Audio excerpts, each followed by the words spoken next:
Companies say they can't find workers, and the same companies won't hire you. On paper, the American job market has never looked better. The Bureau of Labor Statistics counts 6.9 million open positions.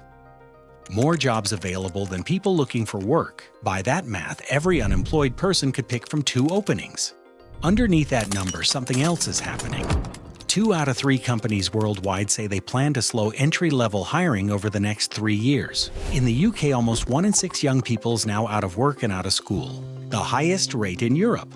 Officially, that's a recovery. So the official numbers say the job market is booming, but the actual hiring tells a different story. There's a specific mechanism behind this, one that breaks the way companies have hired entry-level workers for the last 50 years. Once you understand it, you can't read a job posting the same way again. Okay, so here's how hiring actually works when you apply at the biggest tech company in the world. The CEO retires, but the board doesn't post the job on LinkedIn. They promote the COO. Now the COO seat is empty, so they move up the VP. The VP's chair is open, so a senior manager takes it. And finally, the senior manager's role opens, so a junior manager steps in. And at the very bottom of that chain, one single position finally gets posted to the outside world. Yeah, that's the job a new graduate can actually apply for, the one nobody inside the company wanted. Economists have a name for this. It's called a vacancy chain. The pattern has been running for decades, formally modeled by the Federal Reserve back in 2022. But companies have been hiring this way long before anyone wrote it down. So look, when a new graduate applies for an entry-level role at a company like that, they're not competing with the whole labor market. They're applying for the one seat the company couldn't fill from within. That's how the system has worked for the last 5 decades. The ladder has rungs, and the bottom rung is the door. So what happens when the bottom rung disappears? Here's what changed. Starting in late 2022, generative AI tools got good at exactly the work that used to fill the bottom rung. Document review, data entry that used to take a junior 3 hours, first-pass research that used to take a week. None of that is the work senior people do. It's the work juniors did while they learned how the company actually operates. Then companies adopted the tools and something specific happened. Researchers tracking 62 million workers across 285,000 firms and found that at companies adopting AI, junior employment dropped sharply, and the senior employment stayed exactly the same.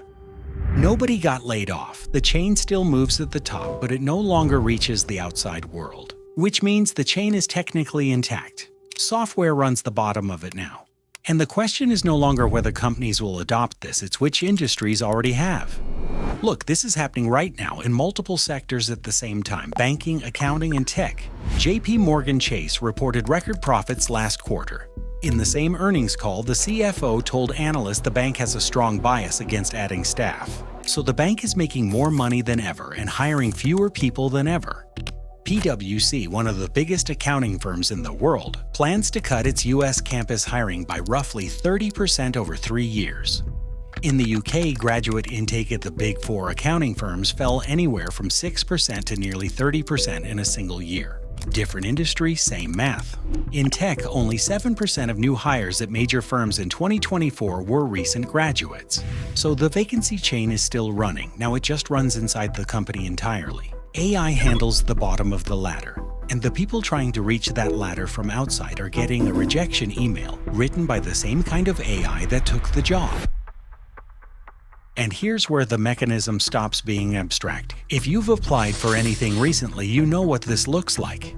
A graduate in 2025 sends out 200 applications. Most ask for 0 to 2 years of experience in the title, then 3 to 5 in the description. The automated rejections come back within hours. Maybe 3 reach a first interview, but none lead to an offer.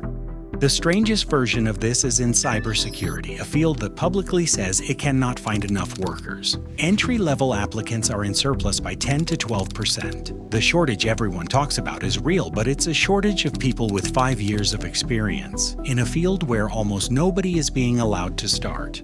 A generation that did the degree, the internship, the LinkedIn optimization is applying to jobs that look real into systems that no longer hire. The uncomfortable part is that nobody in this story is doing anything wrong.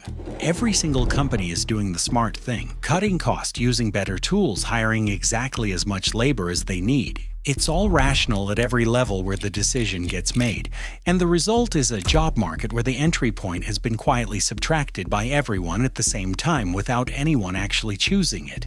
The economy isn't broken. It's working exactly as designed, just not for the people trying to start in it. The 6.9 million postings will keep going up. Whether the one you scrolled past this morning was real is a different question.